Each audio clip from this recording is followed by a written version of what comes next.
बॉलीवुड और रीमेक्स का रिश्ता बहुत पुराना है। आज की ऑडियंस दो हिस्सों में बटी हुई है।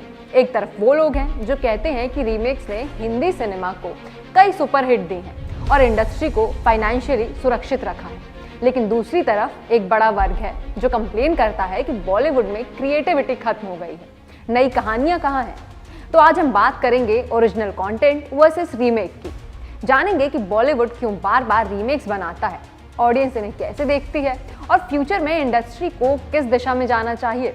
बॉलीवुड में रीमेक्स कोई नई बात नहीं। अगर हम पीछे देखें तो देवदास जैसी क्लासी स्टोरी पर कई वर्जन बन चुके हैं।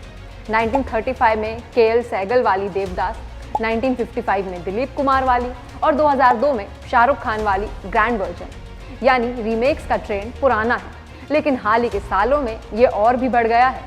साउथ इंडियन मूवी से रीमेक करने का क्रेज तो अलग ही है। फिल्में जैसे गजनी, सिंघम, दृश्यम या कबीर सिंह, ये सब साउथ से इंस्पायर्ड थे और इन्होंने हिंदी बॉक्स ऑफिस पर धमाका किया। प्रोड्यूसर्स का लॉजिक सिंपल है, ऑलरेडी हिट फिल्म है, स्टोरी प्रूवन है, तो रिस्क कम है और पैसा सेफ है। यानी रीमेक्स को हमेशा एक सेफ बेट माना गया है। लेकिन दूसरी तरफ जब भी बॉलीवुड ने ओरिजिनलिटी दिखाई है, ऑडियंस ने उसे दिल से अपनाया है। अंधाधुन जैसी थ्रिलर, गली बॉय जैसी म्यूजिकल जर्नी, स्त्री जैसी हॉरर कॉमेडी और क्वीन जैसी विमेन सेंट्रिक कहानी, ये सब ओरिजिनल थी और इन्होंने इंडस्ट्री को एक नया फ्लेवर दिया। ओरिजिनल मूवीज ऑडियंस को सिर्फ एंटरटेनमेंट ही नहीं बल्कि नया एक्सपीरियंस देती हैं। यही कारण है कि लोग उन्हें सालों बाद भी याद रखते हैं। एग्जाम्पल, अंधाधुन को नेशनल अवार्ड मिला और वर्ल्ड वाइड तारीफ मिली, जबकि उसी साल कई रीमेक्स बनी लेकिन बुरी तरह से फ्लॉप गई। अब कंपैरिजन करते हैं। एक तरफ है दृश्यम 2, ये भी रीमेक थी लेकिन एग्जीक्यूशन इतना शानदार था कि ऑडियंस को लगा जैसे ये पूरी तरह नई फिल्म है। Result superhit. दूसरी तरफ लाल सिंह चड्ढा, जो हॉलीवुड की कल्ट क्लासिक फॉरेस्ट गंप का रीमेक थी। स्टोरी तो बड़ी थी लेकिन एग्जीक्यूशन कनेक्ट नहीं कर पाया और फिल्म बुरी तरह से फ्लॉप हो गई। यानी सिर्फ रीमेक होना सक्सेस की गारंटी नहीं देता। एग्जीक्यूशन, सही कास्टिंग और इमोशनल कनेक्ट सबसे ज्यादा मैटर करता है। ओरिजिनल्स में फ्रेशनेस होती है, जबकि रीमेक्स ऑडियंस पहले ही देख चुकी होती है। इसीलिए अगर रीमेक्स में नया पर्सपेक्टिव या स्ट्रॉन्ग ट्रीटमेंट ना हो तो ऑडियंस उसे रिजेक्ट कर देती है।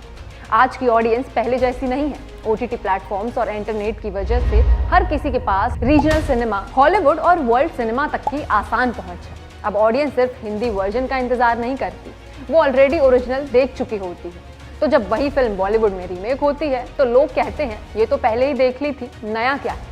इस वजह से आज की यंग जनरेशन रीमेक की बजाय ओरिजिनल स्टोरीज को ज्यादा इंपॉर्टेंस देती है। अब सवाल ये है कि बॉलीवुड को किस दिशा में जाना चाहिए।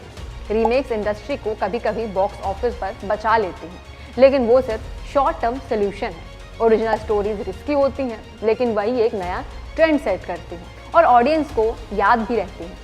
अगर बॉलीवुड को ग्लोबल लेवल पर कम्पीट कर रहा है तो उसे ओरिजिनलिटी पर फोकस करना ही पड़ेगा, क्योंकि आज की ऑडियंस सिर्फ कॉपी पेस्ट एंटरटेनमेंट नहीं चाहती बल्कि फ्रेश आइडिया और नए एक्सपेरिमेंट्स चाहती है।